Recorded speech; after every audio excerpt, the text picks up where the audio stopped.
Maqaa Abbaa, kan Ilmaa, kan Hafuura Qulqulluu Waaqayyo tokkotti ni amannaa. Ameen.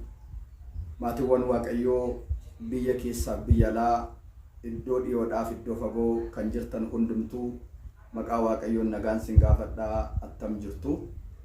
Nagaa faraarri Waaqayyoo hunda keenyaaf haa baay'atu. Araarsummaan haadha Yesuus Kiristoos, eegumsaan ergamootaa, waadaan qulqullootaa eebba abbootii keenyaa hunda keenyarra olee bulee haa jiraatu. Ameen. Egaa maatiiwwan Waaqayyoo gara fuulduraatti jaala Waaqayyoo ta'ee baruuleen nuyi waliin barachuudhaaf karoorsinee jirunani isinitti himaa. Ni jalqabaa dubbii sagalee Waaqayyoo waliin barachuudhaaf afaan Oromiffaatiin.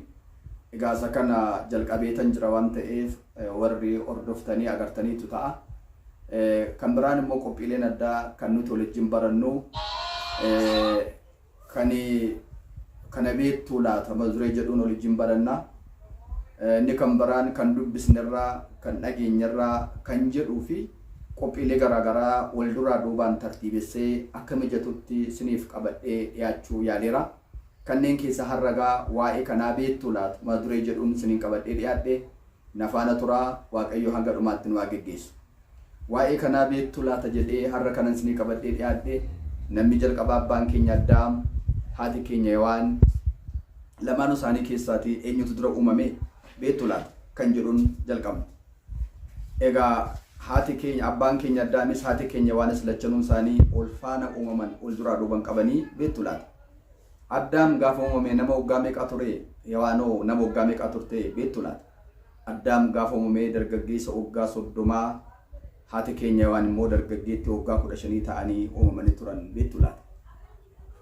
Addaamii fi Hewaan eessatti uumamanii? Iddoo isaanitti uumaman suni maal jedhama? Guyyaa isaanitti uumamanoo beektuu laata. Addaamii fi Hewaan lafa isaanitti uumaman addunyaa kanaaf walakkaa yookaan handhuura. Iddoon isaa immoo Eldaa yookaan Qaraaniyoo iddoo jedhamutu. Guyyaan isaa Jimaata. Uumama 22ffaa irratti uumaman. Waaqayyo tokko jedhee sanbata guddaa uumuu jalqabe.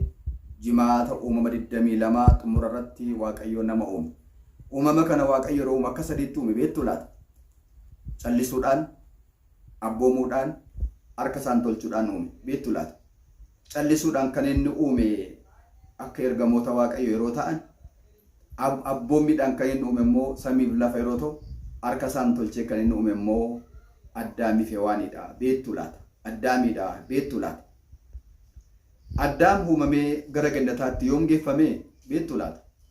Addaam gaafa guyyaa 40ffaa, Hewaan gaafa guyyaa 80ffaa mucummaaf ayyaana Waaqayyo gonfatanii gara gannataa seenanii beektuu laata. Gannata keessa waggaa meeqa jiraatanii beektuu laata. Waggaa 7 ji'a 1 guyyaa 17. Gannata kana keessa immoo kan dogoggorsee baasee seexana immoo bofa laata beektuu. Abbaan keenya Museen akka dubbatetti akka barreessetti bofa haxxummaa isheetiin baasee jedha.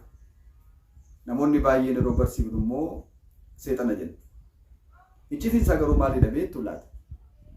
Iccitiinsaa foon bofaafatee afaan bofaa naasa'ee qaamaan mul'atee kan dogoggorsee baasee seexana bofa waan ta'eef abbaan keenya Addaam bofa jedhee barreesse. Iccitiinsaa garuu keessa bulee kan haasa'e keessa bulee kan dogoggorsee seexana waan ta'eef iccitiinsaa foon bofaafatee afaan bofaa naasa'ee kan dogoggorsee seexana waan ta'eef asittiin hiikama beektuu laata.